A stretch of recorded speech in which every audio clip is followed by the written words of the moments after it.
Welcome back to Don't Bother Wearing Seatbelts. On this episode, we sit down with Ben Crum of Great Lakes to talk about the band's beautiful and deeply personal new record, Fear the Fear, a semi-concept album inspired by the loss of a close friend. Fear the Fear explores grief, memory, friendship, and all the complicated emotions that come with losing someone important. Fear the Fear is different in that it's largely about my friend who died, who kind of like gave in to drink and bitterness and disillusion and so forth. Just ended up kind of drinking himself to death, and it's not quite a concept album about that, but most of the songs are about that in some way or another. So it veers into different territory than the kind of like eclipse this motherfucker vibe of Contenders.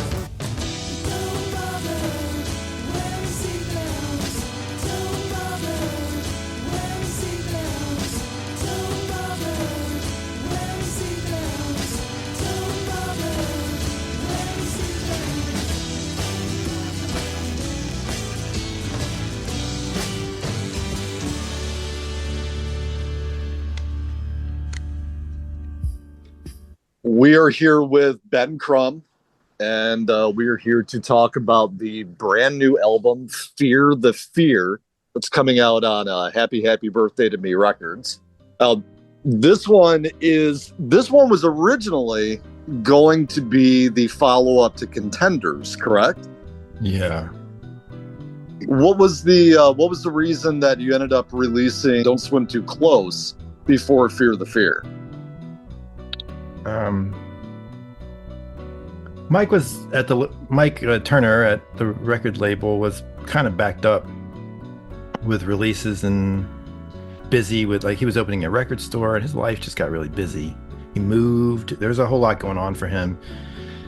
And Fear the Fear's release just kept getting pushed back. And then by the time he was ready to put it out, I had just finished Don't Swim Too Close, and just felt like that one had the urgency at that time. Yeah, it had urgency in that moment, and it was like, to be honest, it's the only time in like my history of making records that I got to put something out when it was brand spanking new and felt really fresh, and like I felt like I was still the person that made that album when it came out, because everything going back from my first record, which I started in the 90s on, it always sat on the shelf for at least 6 months, sometimes a year, sometimes a year and a half, before it actually is able to work into the record label's schedule. Or some periods in my, little music career, I was like waiting, trying to find a label to put something out, or whatever, for whatever reason, I don't know. But yeah, it was just, I jumped this, I hopped over a record, but I'm happy to come back and get this one out. I mean, when I listen to it, I don't feel like,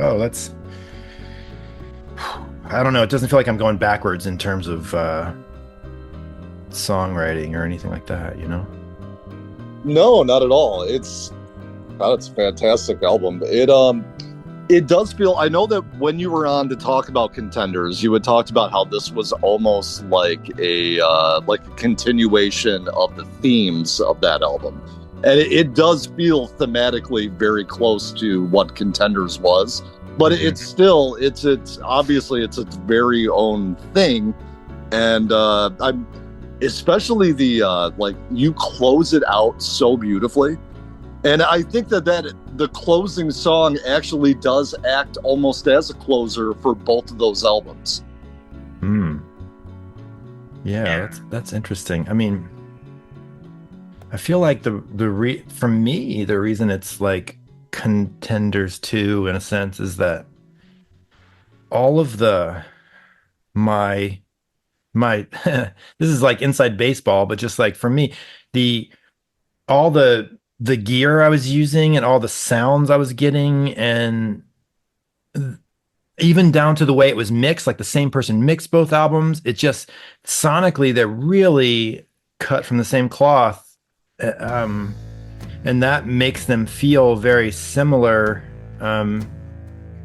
Fear of the Fear is different in that it's largely about my friend who died, who kind of like gave in to drink and bitterness and disillusion and so forth, just ended up kind of drinking himself to death. And it's not quite a concept album about that, but most of the songs are about that in some way or another. So it veers into different territory than the kind of like clips this motherfucker vibe of Contenders. Yeah. That it has a different. It might also be a little bit angry, but it's more at fate or whatever, the things that happened. Kind of a universal anger that you don't really know what to do with. Yeah, I mean, I never put it that way, but talking to you now and saying it out loud, these things are interesting because I say shit that I'm like, oh yeah, okay. I'd never thought that, but yeah, no, you're right. That's sort of like, to boil it down, I think that's kind of it. It's just like dealing with stuff that happens that's just awful, that's seems to happen more as you get older, and there's just more time for sad and awful things that happen. Yeah, go ahead. Yeah, and it's sadness that's completely out of your control, which is hard, So, do you feel like writing songs about it gives you some sort of control in the grief, at least? That's a good question. I think it must, right? Like, I think it's like a way of processing. The second song on the album is "Show Me Tomorrow," and there's the line, "It's been a real yawn since you've been gone, and I'm not quite sure what went wrong, but show me tomorrow." It's like it kind of addresses like there's always the kind of when you lose someone, there's always like, oh, I wish I could share this moment with that person, kind of like, that's almost a cliche. But what "It's Been a Real Yawn" is getting at is like, there's also just in a real mundane, basic way, if it was your good friend, it's just boring, because there's a lot of things that you were friends for a reason, you had common interests and enjoyed each other's sense of humor and so forth, and you want to like actually share life and laughs and whatever with that person. And it's just, in addition to be a deep and profound bummer and really sad grief thing, it's also just weirdly boring, Yeah. So I don't know. Yeah. I lost my dad a few years ago, and I feel that exact same way. There's just like little things that you're just like, oh my gosh, I want to share that with them or whatever. And it's just like, oh, I can't do that. You know what I mean? Or just like, it's just that piece that's gone.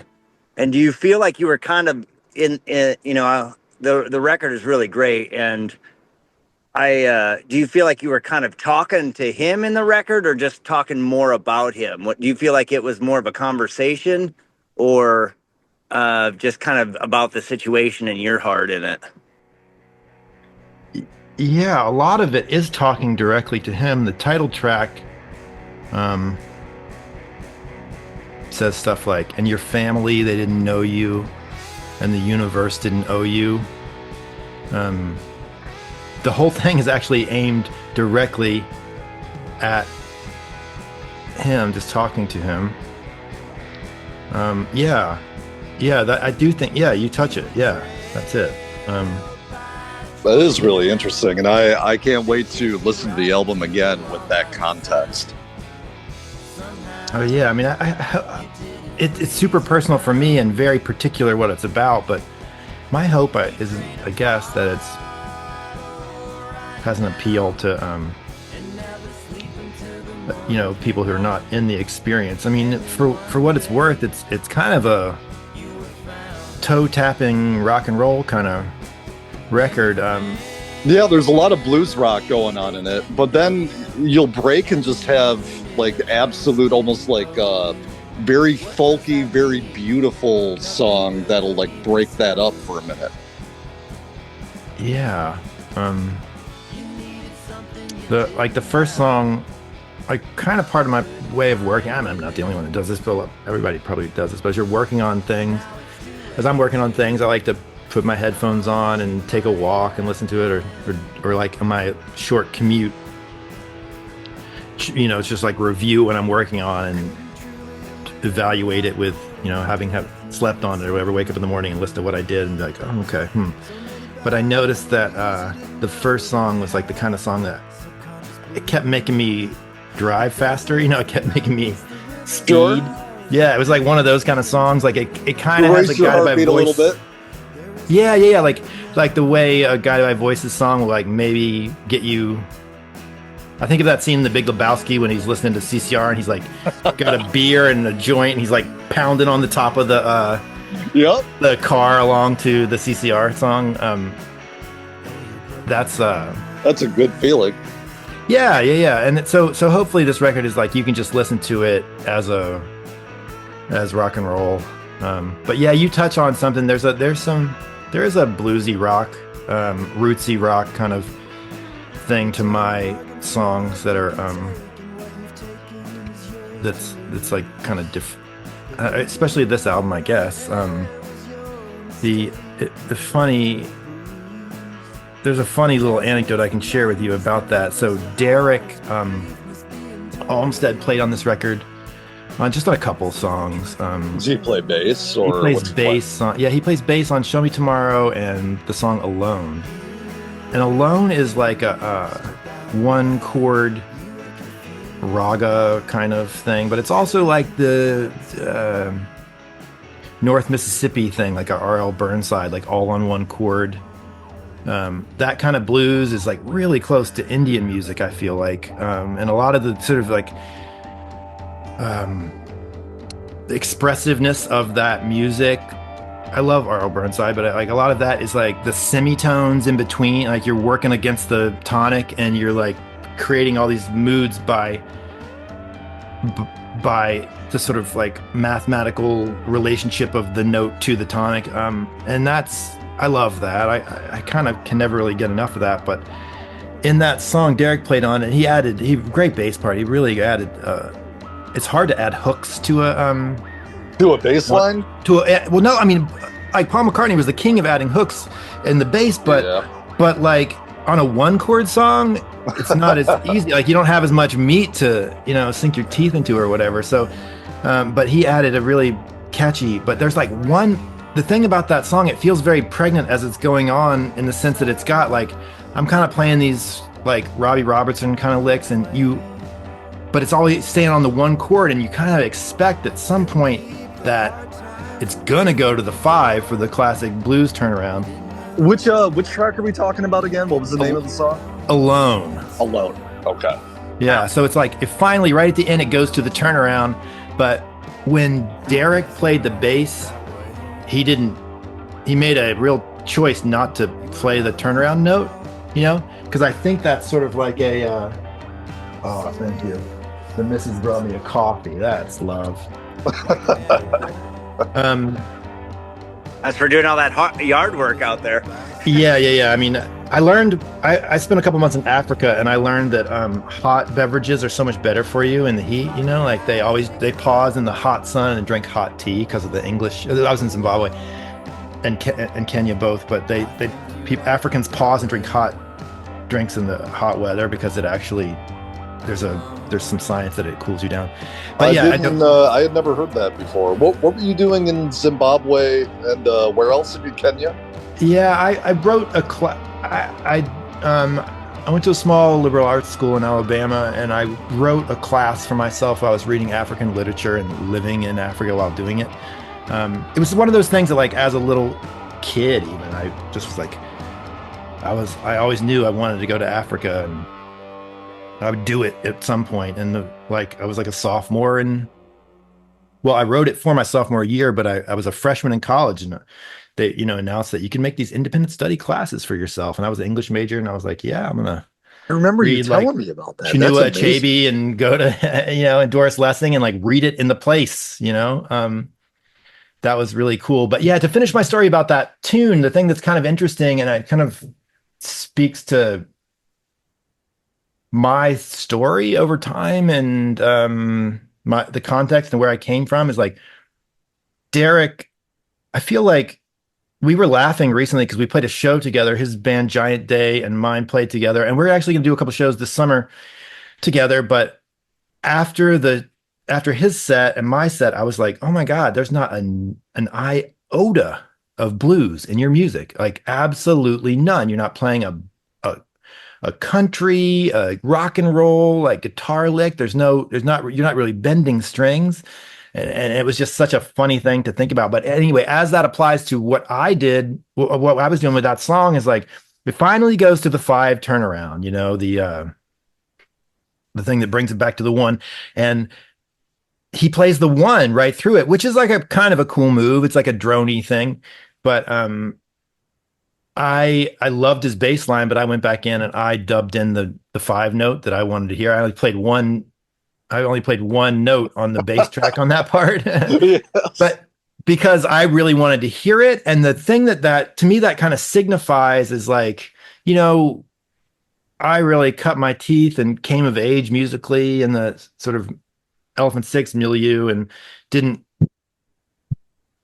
everybody was kind of allergic to cliche or allergic to, bluesy things or country music or sort of like traditional forms and so forth. And I feel like I've been maybe of all the people associated with that, which I'm not at the heart of it or anything, but I've been associated with it throughout my career. And then of all those people, I'm probably the one like most willing, Essex Green too, but like, and Ladybug Transistor probably most are willing to like move into like country and folk and blues oriented rock and roll kind of things. But that was like a sort of push and pull between us. I thought it was interesting. Like he just resisted the urge to go to the 5 chord to do the blues turnaround. And I was like gonna own that. You know what I mean? Yeah. It's like, I was going to own it. Can I ask you something about that? Like, because that song to me, it is very, how do I want to put it?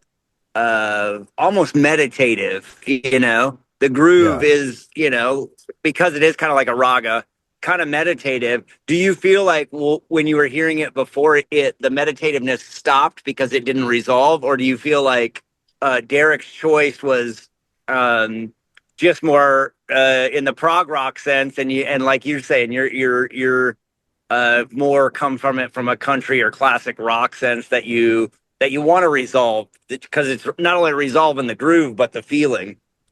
That's a good question. To be frank, I don't know that my feelings on that subject are all that examined. As I was like mixing it and getting it ready to prep, I was like, I want to hear the 5 note, and I just played it and popped it in.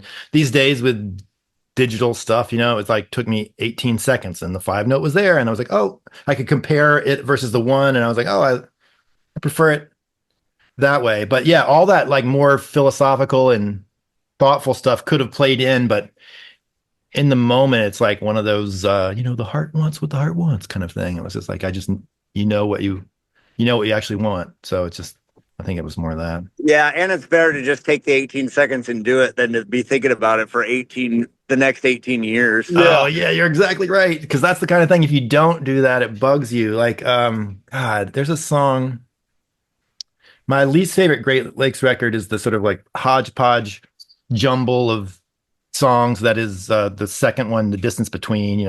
Almost none of those were new songs when we put that record out. They'd all come out on different things. It was really just, we should have called it a B-sides or compilation. Or at the time I just was like, whatever, put something out. I was not in my best. Looking back now, I see that I was like, for the first time in my life, like dealing with some depression and stuff, and I didn't have a lot of and gumption whatever. But there's a song on that record that it was like, that song is called Ever So Over. And back in I don't do this anymore as a matter of principle, but I used to always do like the Beatles style, double the vocals. And that was kind of the sound of the first couple of records, one of the trademark sound kind of things. But there, we were, I was recording on analog tape, and at the time I just ran out of tracks. There's the bridge of the song Ever So Over has only a single vocal and it isn't doubled because I ran out of tracks, and I could have like ping ponged and bounced and tried to figure out how to squeeze in a double, but I was kind of running out of time to turn it in, and I was like, whatever. And if I ever hear that, which is not often, but it's like one of the sort of like production and sonic regrets, like Patrick was mentioning, it's just sort of like, God, it's the whole thing is double. Not doubling is fine and doubling is fine, but you got to stick to it through the whole time. Like if you double all the way up and then the bridge is the last bit and it's just one measly little. It's noticeable. Yeah. Consistency is important. Yeah, it is. I do love that though, when because the listener wouldn't know that was just out of like. Yeah, they might have thought you did it on purpose. What you had.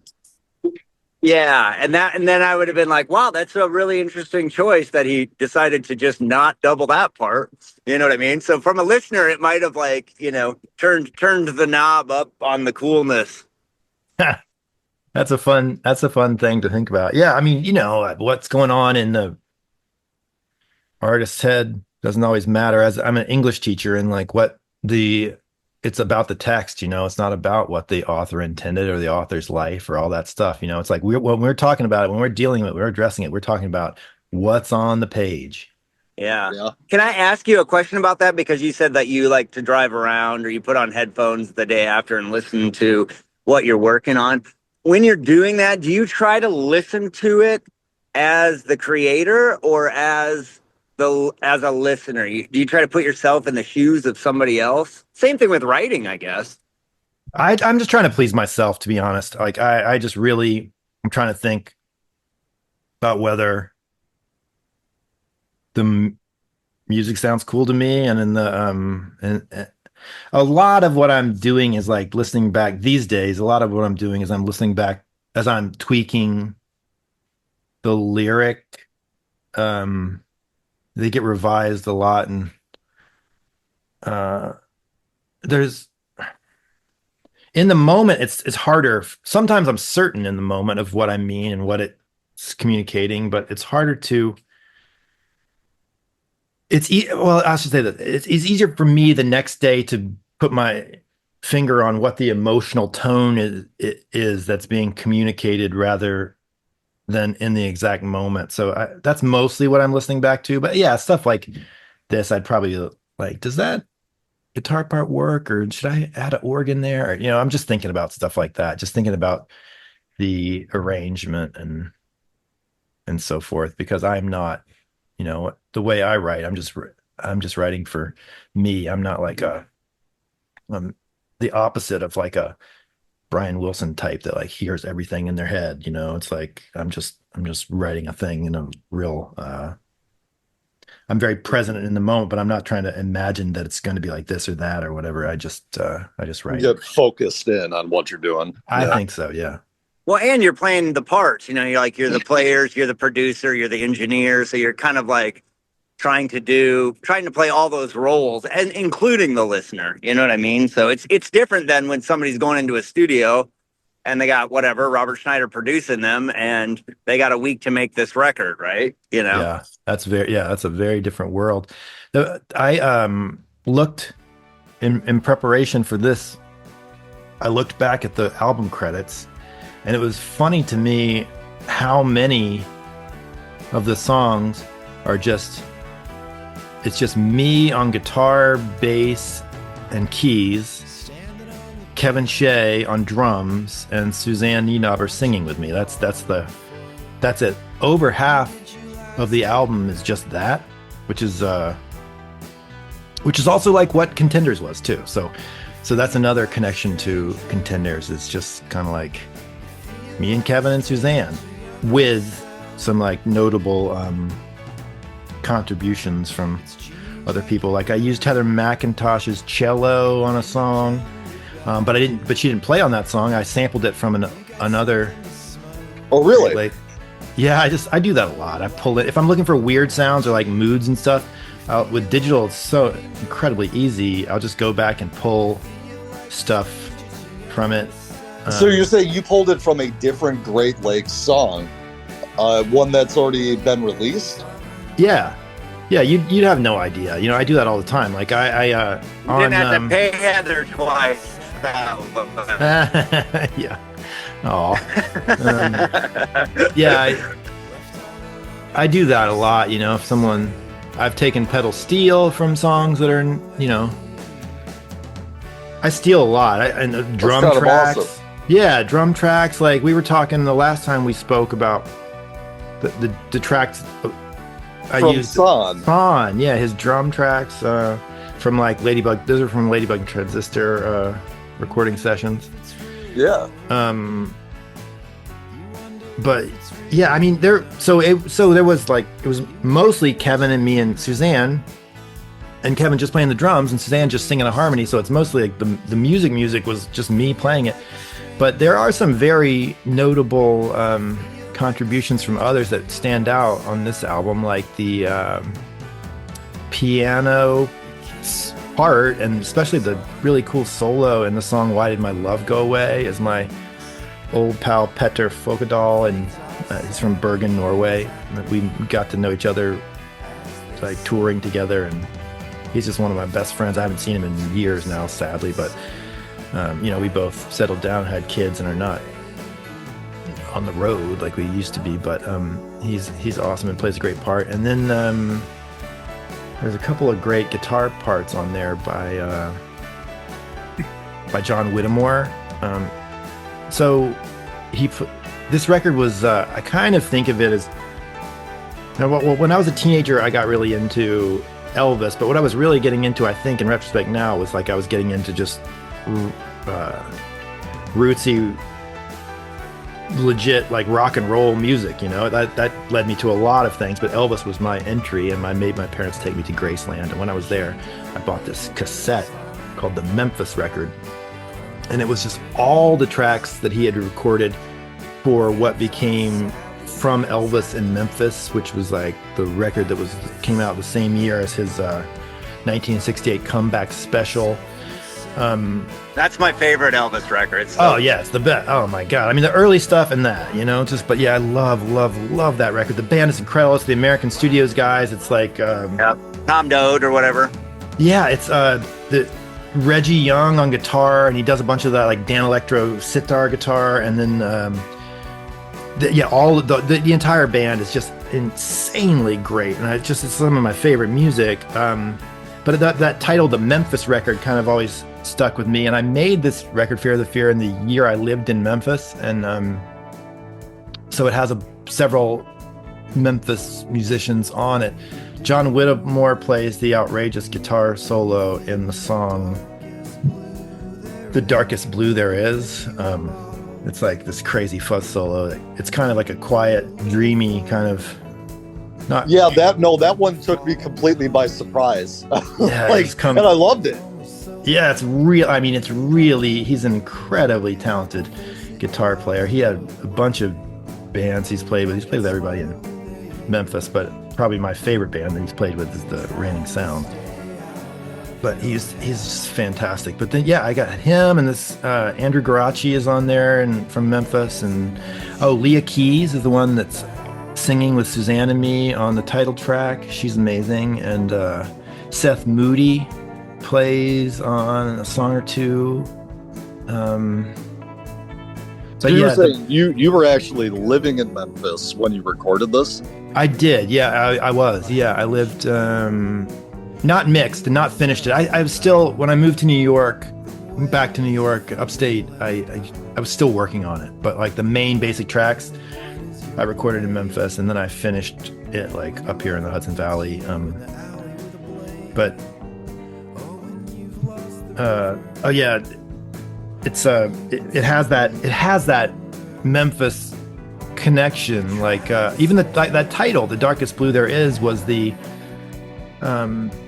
it's the color. I was reading when I was living there. I was reading "Last Train to Memphis," the Peter Grolnick book about Elvis, and it was a real depressing, sad, weird, deeply weird story about his marriage to Priscilla.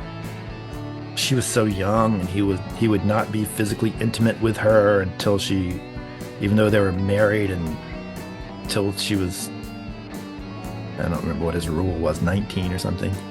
But he asked for them to paint their bedroom the darkest blue there is, and then he wanted to like stay in bed cuddling with her all the time. It was such a weird, dark, depressing thing. And in the end, she's like quoted somewhere saying, it's like basically just like, "Would you please fuck me?" You know, basically. She ends up having an affair with her karate instructor or her exercise whatever person, just because she's like cannot get any physical affection from Elvis because he has this idea that she's on a pinnacle. But I took the title from that, but then this idea, there's also a Memphis connection there too. And I was listening to, I think it must have been a podcast with an interview with Tony Joe White, and he talked about his songwriting process. And I love Tony Joe White.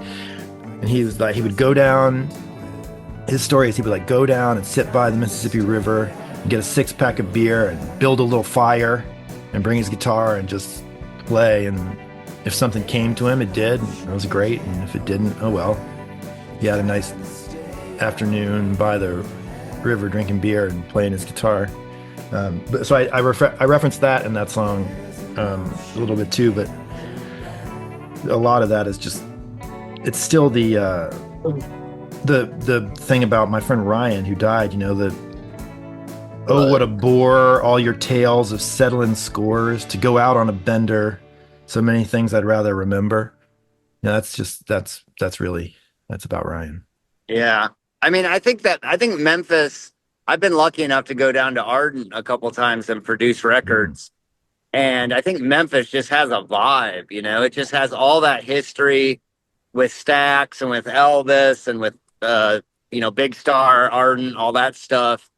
It just has such a rock and that's not even including all the blues stuff that it's mostly like known and Sun right? Records and then the new Sam Phillips record, Phillips Recorders, which is an amazing studio. I think Jack White bought it and now has refurbished it. Yeah, it's incredible. Yeah, so like all of that stuff, it just has a vibe. Easily, by the way, sorry, yeah. Oh yeah. Oh, Easily, I even forgot about that. Like yeah, so it's like which Easily, by the way, is the rock.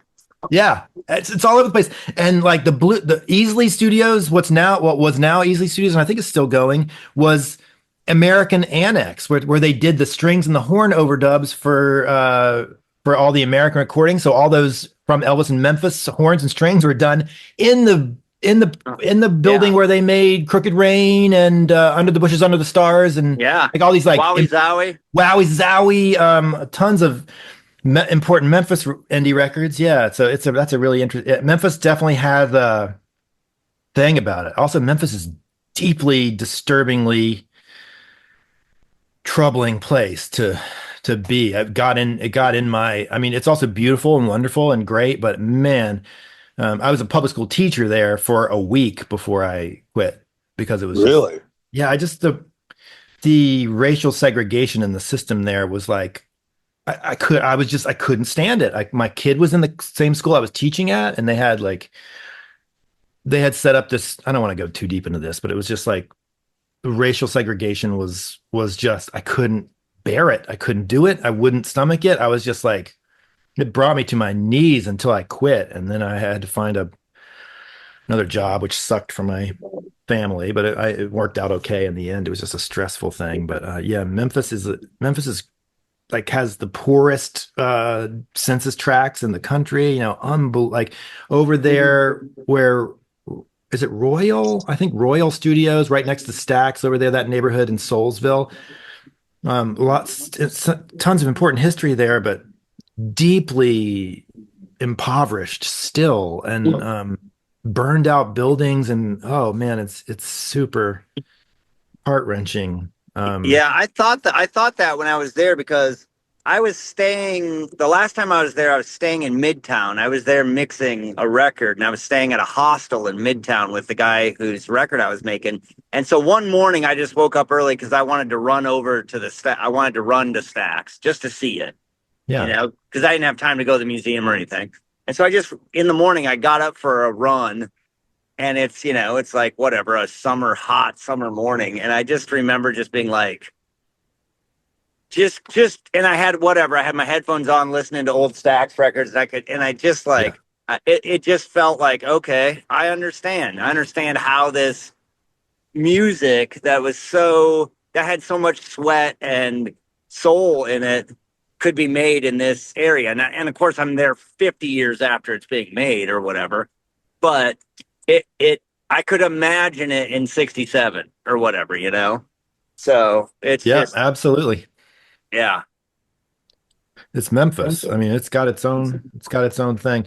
The Stax Museum, by the way, just side note, it's an amazing museum, but the best thing of it, the whole thing to me, and this is so nerdy, but like, was when you walk into it was just being present in the actual live room, but also the control room, just walking in there, the smell of the console, and it wasn't even on. But you know what that thing smelled like when it was on, and it was just like like, as someone who's working in studios and has that background and so forth, you know the thing I'm talking about. It's just it takes you right into the moment. You can really feel like, oh, that's I don't know. That's just I love that smell. I love the smell of I love those music smells. I mean, I love the smell of a Fender amp. I love the smell of my old Tweed Gibson when it's been on for 2 hours. It's got a really unique smell. I love opening up a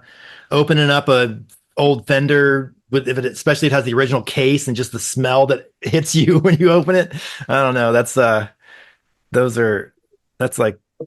That'd be a good perfume idea. Yeah, it's all the smoky bars of the past, the beer stains, the burnt out tubes. It's all, that's beautiful. Whatever finish was on there, what happens when it gets hot, all that stuff.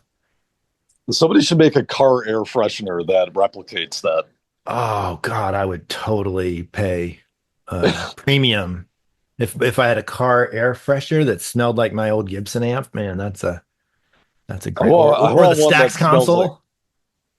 What do you want? One that sounds like? I want one that smells like an old library. But yes, yours is good too. Yeah, no, that's a fantastic smell for sure. An old library. Ben, I've always wanted to ask you this question because it's just like it's kind of a silly question, but it's Elephant Six kind of related and you related. So have you ever done dramatic acting? Because in that Belle and Sebastian video that you are in, you just look so intense and pissed. What was going on that day? And do you remember recording it? And was that the choice of that shot? No. And then later, you're not the only person that's ever asked me that. Later, somebody was like, why do you look like that?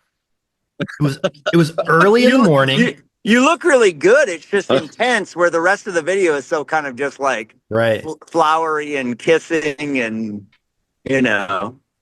Yeah.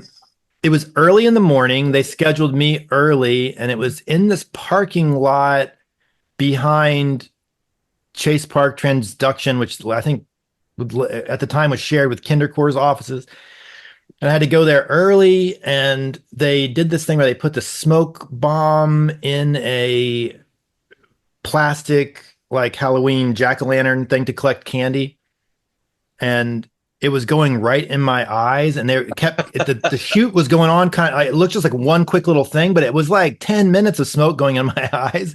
And I think I was just irritated, to be honest. It was early. It was like annoying. I didn't know what the concept was of the video. You know, I was like, okay, I'll stand here getting smoke in my eyes with a piece of plywood falling down behind me. All right, whatever you got. I don't know what you guys have in mind, but Did you know it's going to be a Belle and Sebastian video? Yeah. Because Okay. Lance Bangs and Dan Donahue had done a bunch of videos together. You know, they did them for like Pavement and I don't remember who else, but they did some. Yeah, they did. I mean, I don't know how involved Dan was. Lance always gets the director credit, but it seemed like in this particular one, Dan was doing a lot. But I knew what it was. Yeah, and like we were at the time, you know, Belle and Sebastian was around. Not all of them, but one or two, like Chris and Sarah were in town a bunch. Beans, the keyboard player, and then Sarah loved to just stay with us. She'd come and stay with us for like a week or two at a time. And she was like a huge fan. It was it's funny, but Belle and Sebastian like really liked the first Great Lakes record, and especially Sarah. They were like so.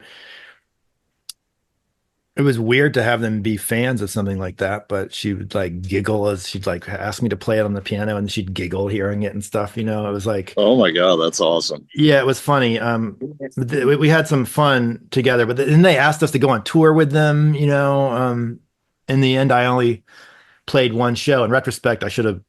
Other members were committed with other projects, but in retrospect, I should have been like, all right, well, fuck y'all. If you're going to go do other things, I'm going to put a band together. We are going to play these shows, but I didn't have the sense of urgency, or I didn't recognize the opportunity that would have been to. But yeah, it was fun with them around and her staying with us. Like one time we were having band practice, and she would just like be sitting there like cross-legged on the floor, like listening. And the phone rang, and it was Alex Chilton calling for. Oh my God. Speaking of Memphis, Alex Chilton calling for Sarah, because they had brought him on tour in Europe, I think, and they'd gotten to be friends. And Sarah's just such a bubbly, fun, awesome, kind, open person, and they got to be friends. And he called to talk to her about something, and we were having band practice, and I remember that it made me kind of cringe a little bit. Kevin Barnes started playing September Girls, and evidently Alex was like, "Oh, they can have it." Well, that's hilarious, because like one time when I was at Ardent, Jody Stevens, the drummer of Big Star, was kind of giving us a tour, and at the time my phone ringer was the drum fill on one of the Big Star songs. So a ballad of El Goodo. So he's just like, did you guys do that right for me? You know? And I was just like, no, that's just my ringtone, man. That's just the fan I am. Yeah, that's pretty cool. But yeah, I lived really close. Your house is pretty good. Yeah. I lived really close to Ardent, and it was just like I was constantly going by it, you know, like in Midtown and Cooper Young. Yeah, that's so cool. But that's awesome. I didn't know that the members of Belle and Sebastian were kind of hanging out there and stuff. But I've always loved that music video, and I've always just thought that because you look so young, like you look really good. I'm just like, why? What? I wonder what the choice was, that because that's kind of the only tense part of that video. But now, yeah, I understand a smoke. Yeah, I don't have any dramatic background like you're saying. No. Yeah, I didn't do anything. Like I didn't act. I wasn't trying to act. It was just literally a early in the morning, smoke in my eyes, irritated moment. Yeah. Well, it's I'm classic. sorry, I barged in over you. Video. Yeah, it'll live forever. It's probably cool, you know, for like your.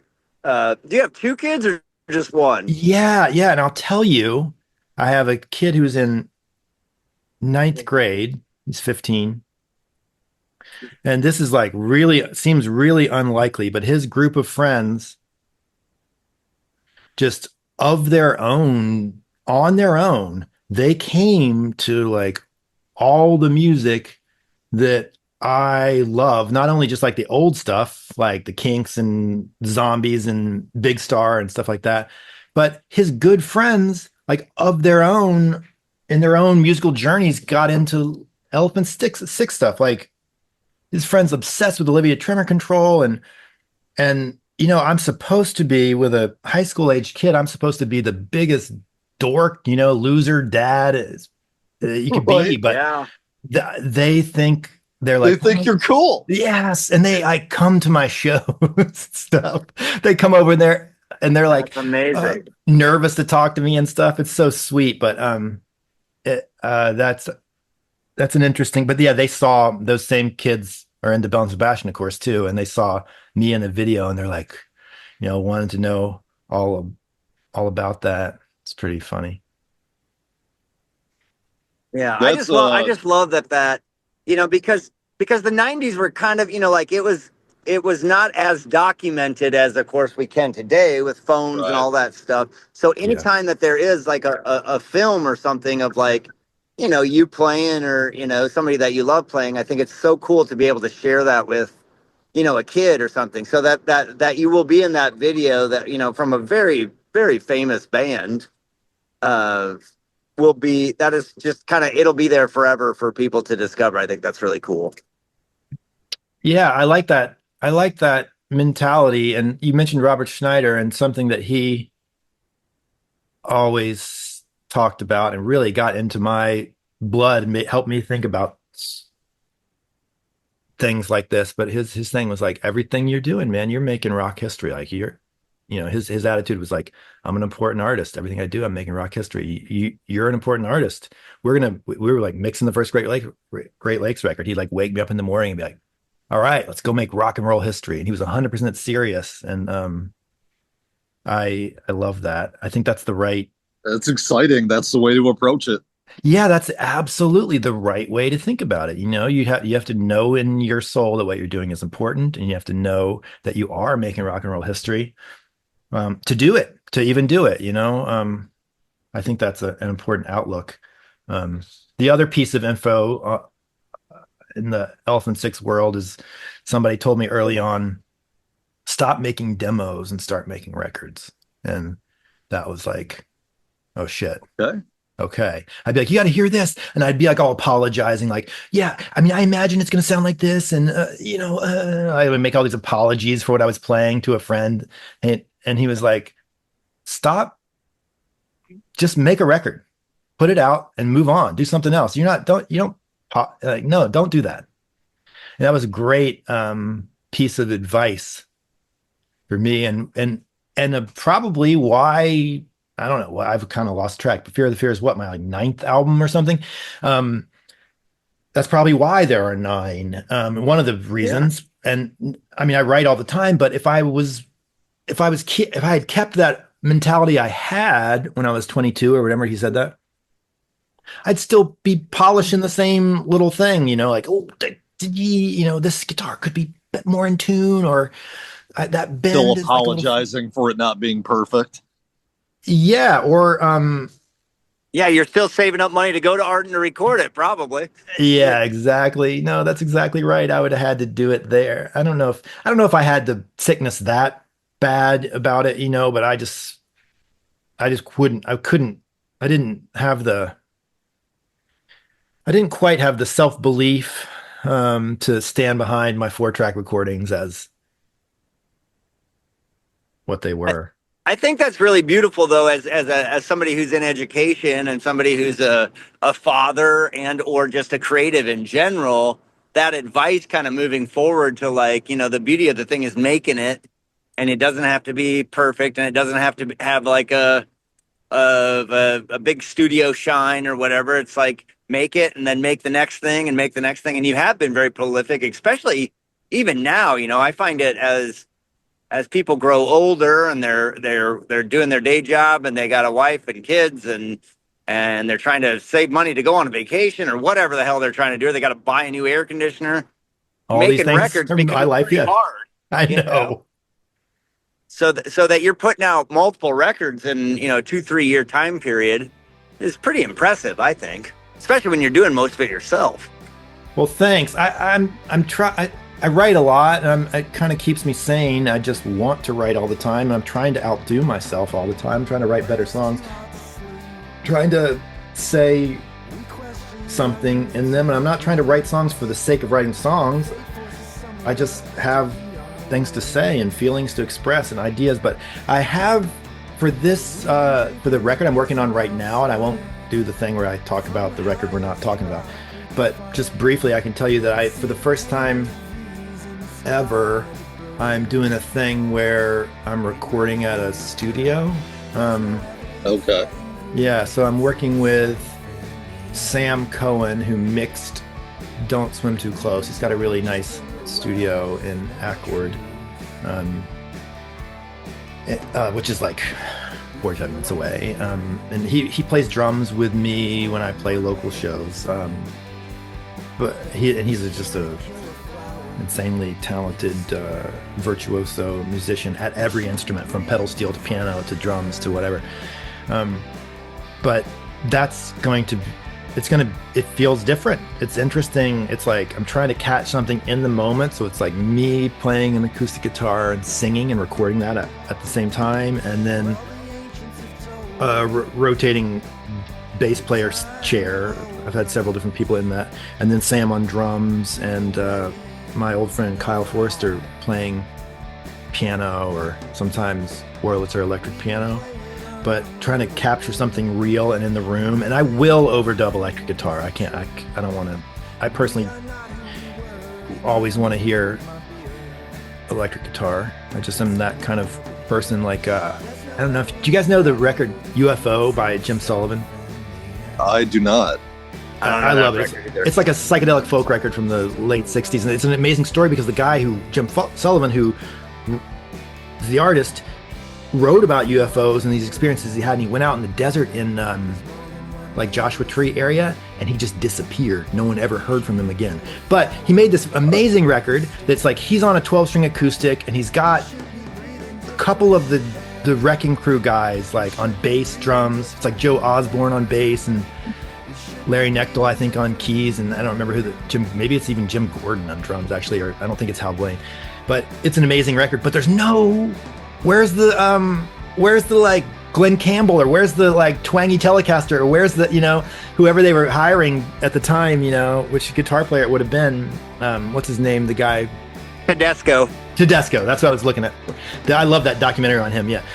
But just like there's no electric guitar on it, and right now this record reminds me a lot of how that UFO record sounds, and it isn't quite right to me because I just want to hear electric guitar. Which reminds me, did you guys see that? And there was this big kerfuffle like 2 weeks ago or 3 weeks ago now about the New York Times greatest whatever it was. Yeah, greatest living songwriters of America. Oh, and it had to be of America. That's just weird, just weirdo category. I was not a fan of that. But I mean, everybody had different reasons. Like Rick Beato has his reasons, and like everybody has these things. But I don't mind kind of being like, I listen to a lot of things, but I'm not in my own head. I'm not gonna rate top 50 jazz No, that's not what I'm not trying to do that. No, I don't know.